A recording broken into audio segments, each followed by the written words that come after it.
வணக்கம். ஆகாஷவாணி திருச்சிராப்பள்ளி. மாநில செய்திகள் வாசிப்பவர் பிஸ்மி காலின்ஸ். தலைப்புச் செய்திகள். தவிக தலைமையிலான அரசு ஊழலற்ற அரசாக திகழ வேண்டியதன் அவசியத்தை முதலமைச்சர் திரு ஜோசப் விஜய் வலியுறுத்தியுள்ளார். சிபிஎஸ்இ பள்ளிகளில் 9ஆம் வகுப்பு பாடத்திட்டத்தில் 3வது மொழி அறிமுகம் மாணாக்கரின் மன அழுத்தத்தை அதிகரிக்கும் என்று உச்சநீதிமன்றம் கவலை தெரிவித்துள்ளது.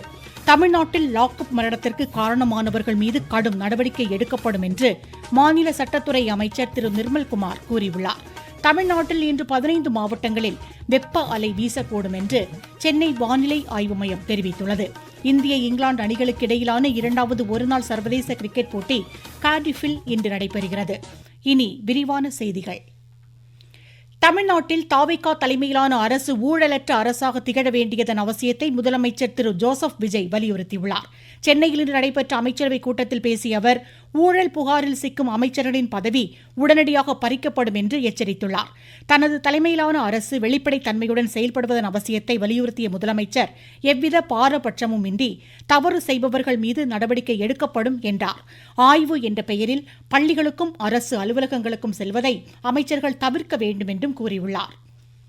சிபிஎஸ்இ பள்ளிகளில் 9ஆம் வகுப்பு பாடத்திட்டத்தில் 3வது மொழி அறிமுகம் மாணாக்கரின் மன அழுத்தத்தை அதிகரிக்கும் என்று உச்சநீதிமன்றம் கவலை தெரிவித்துள்ளது. இது தொடர்பாக தமிழக அரசு தாக்கல் செய்த மனுவை விசாரித்த நீதிபதிகள் பி நாகரத்தினா, ஆர் மகாதேவன் அடங்கிய அமர்வு, எனவே 3வது மொழியை 9வது வகுப்பில் அறிமுகம் செய்ய வேண்டாம் என வாய்மொழியாக மத்திய அரசை அறிவுறுத்தியுள்ளது. 5 அல்லது 6ஆம் வகுப்புகளில் 3வது மொழி கொண்டுவரப்பட்டால் மாணாக்கரால் அதனை சமாளிக்க முடியும் என நீதிமன்றம் சுட்டிக்காட்டியுள்ளது. ஒடிஷா மாநிலம் பூரி ஜெகநாதர் கோவில் ரத யாத்திரை இன்று நடைபெறுவதையொட்டி குடியரசுத் தலைவர் திருமதி திரௌபதி முர்மு, குடியரசு துணைத் தலைவர் திரு சி பி ராதாகிருஷ்ணன், பிரதமர் திரு நரேந்திர மோடி உள்ளிட்டோர் மக்களுக்கு வாழ்த்து தெரிவித்துள்ளனர். அனைவரது வாழ்விலும் ஆரோக்கியம், மகிழ்ச்சி, வளத்தை இவ்விழா கொண்டுவரட்டும் என வாழ்த்தியுள்ளனர். நாட்டின் எல்லைப் பகுதிகள் பாதுகாப்பாக இருப்பதோடு தொடர் இணைப்பிலும் இருக்க வேண்டியதன் அவசியத்தை பாதுகாப்புத்துறை அமைச்சர் திரு ராஜ்நாத் சிங் வலியுறுத்தியுள்ளார். புதுதில்லியில் எல்லை சாலை அமைப்பு தொழில்நுட்ப கருத்தரங்கில் இன்று உரையாற்றிய அமைச்சர், மேம்படுத்தப்பட்ட கட்டமைப்பே வளர்ச்சியடைந்த நாகரிக சமூகத்தின் முத்திரையாக திகழ்கிறது என்றார். இன்றைய கட்டமைப்பு வரும் ஆண்டுகளில் நாட்டின் நாகரிக வளர்ச்சியை பறைசாற்றும் என்று கூறினார். கடைக்கோடி பகுதிகளில் வசிக்கும் மக்கள் நாட்டின் வளர்ச்சி நீரோட்டத்தில் இணைந்திருப்பதை உறுதி செய்வதே மத்திய அரசின் இலக்கு என்று குறிப்பிட்டார். தொழிற்சாலைகள், கல்வித்துறை, பொறியாளர்கள், நிர்வாகத்தினர் ஆகியோர் இணைந்து அறிவுசார் திறனுடன் கட்டமைப்பை முன்னெடுத்துச் செல்ல அவர் அழைப்பு விடுத்தார். ரோக்டாங் அட்டல் குகை பாதை, உர்லிங்காவின் அதி உயர மோட்டார் வாகன சாலை, 13,000 அடி உயரத்தில் கட்டப்பட்டுள்ள சேலா குகை போன்றவை எல்லை சாலை அமைப்பு படையினரின் திறனுக்கு சான்றாக திகழ்கிறது என்று அமைச்சர் பெருமிதம் தெரிவித்தார். பொறியியலின் புதுமைகளான இந்த கட்டமைப்புகள் நவீன தொழில்நுட்பங்களை உள்ளடக்கி வடிவமைக்கப்பட்டதற்கு எல்லை சாலை அமைப்பினரை திரு ராஜ்நாத் சிங் பாராட்டினார். நாட்டு மக்களுக்கு எளிதான, விரைவான, வெளிப்படையான சேவைகளை வழங்கும் நோக்கில் மத்திய அரசு பல்வேறு திட்டங்களை வெற்றிகரமாக செயல்படுத்தி வருகிறது என மத்திய தகவல் ஒலிபரப்புத்துறை இணையமைச்சர் டாக்டர் எல் முருகன் தெரிவித்துள்ளார். வடசென்னை பெரியார் நகர் துணை அஞ்சலகத்தில் பாஸ்போர்ட் சேவை மையத்தை இன்று திறந்து வைத்து பேசிய அவர், இதன் மூலம் சுற்றுவட்டார மக்களுக்கு பாஸ்போர்ட் தொடர்பான சேவைகள் அருகாமையிலேயே கிடைக்க வழிவகை செய்யப்பட்டுள்ளதாக கூறினார்.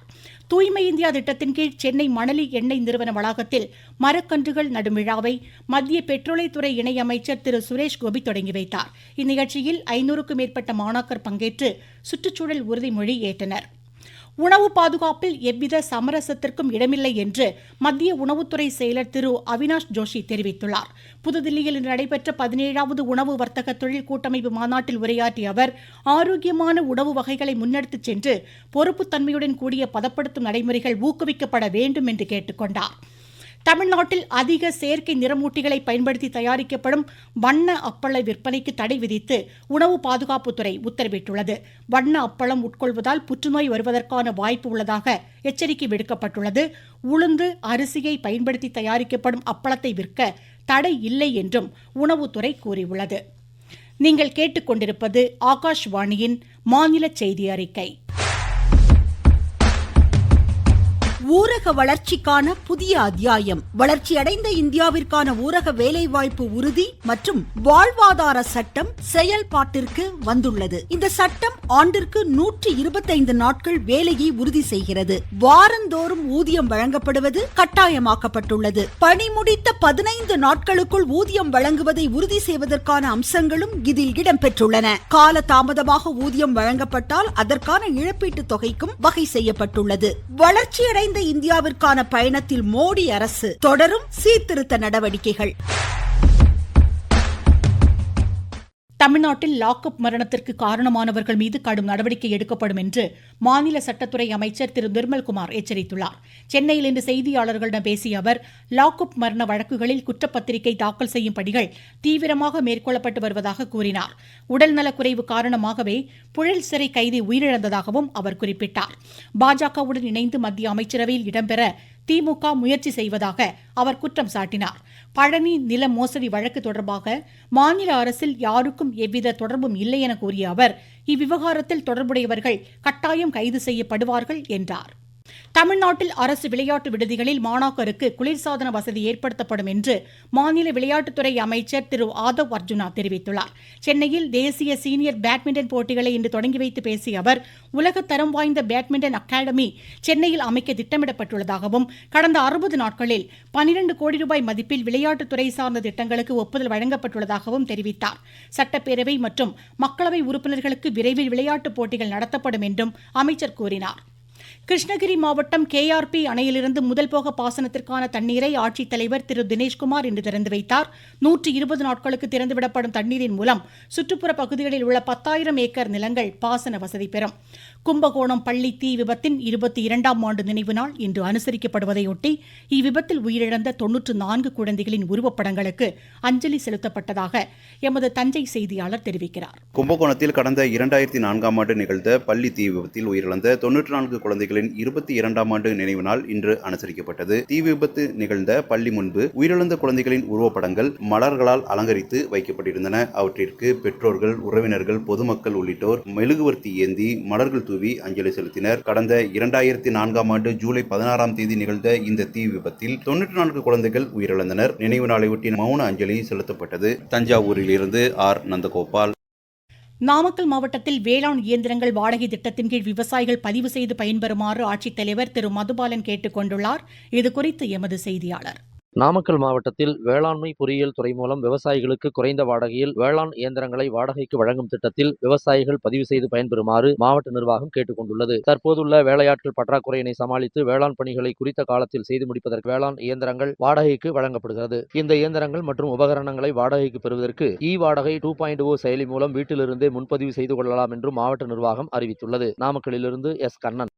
தென்காசி மாவட்டம் சங்கரன் கோவிலில் முறையான அனுமதி பெறாமல் செயல்பட்ட 20க்கும் மேற்பட்ட சாயப்பட்டறை ஆலைகள் மூடி சீல் வைக்கப்பட்டதற்கு எதிர்ப்பு தெரிவித்து அதில் பணியாற்றும் 500க்கும் மேற்பட்ட ஊழியர்கள் இன்று போராட்டத்தில் ஈடுபட்டனர்.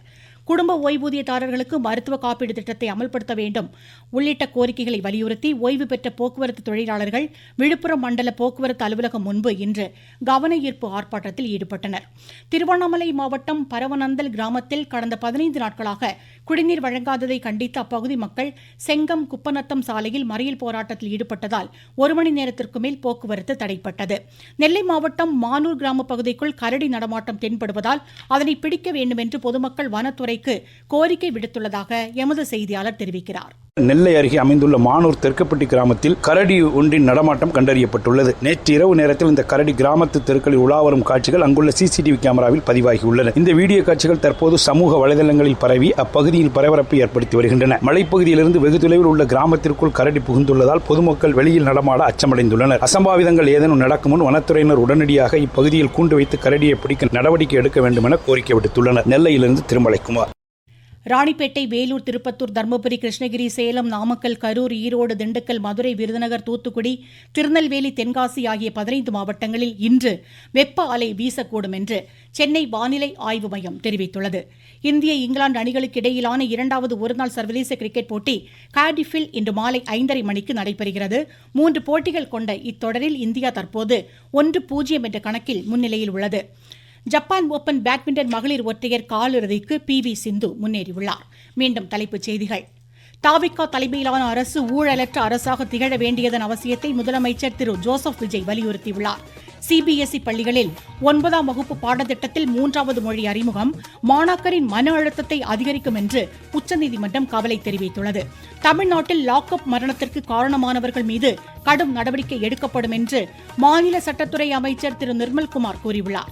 தமிழ்நாட்டில் இன்று 15 மாவட்டங்களில் வெப்ப அலை வீசக்கூடும் என்று சென்னை வானிலை ஆய்வு மையம் தெரிவித்துள்ளது.